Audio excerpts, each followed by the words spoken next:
Zoti Rama kam një reagim që me sa duket duhet jetë Fredi Bejleri. Për këtë maskara dhe për platformën e tij të poshtër do t'i kthejnë mbrapsh se mbas 14 majit unë do të merrem personalisht me ata të dy. Gjykata Evropiane e të Drejtave të Njeriut ka hapur një çështje të re lidhur me vendimin e gjykatave për Fredi Bejlerin, i cili kaloi 9 muaj e 22 ditë në paraburgim duke u liruar më datën 2 shtator 2024.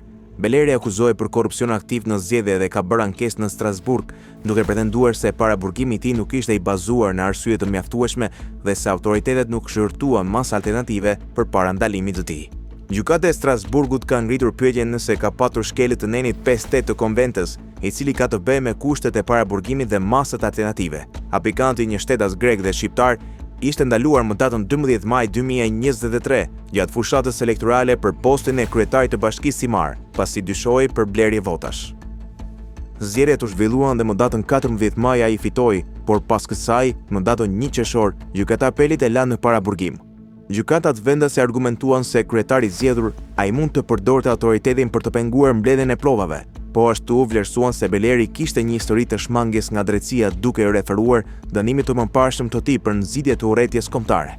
Dhe pse ai kërkoi disa herë ndryshimin e paraburgimit në masa më të buta, nuk ka patur informacion të mjaftueshëm për rezultatin e këtyre kërkesave.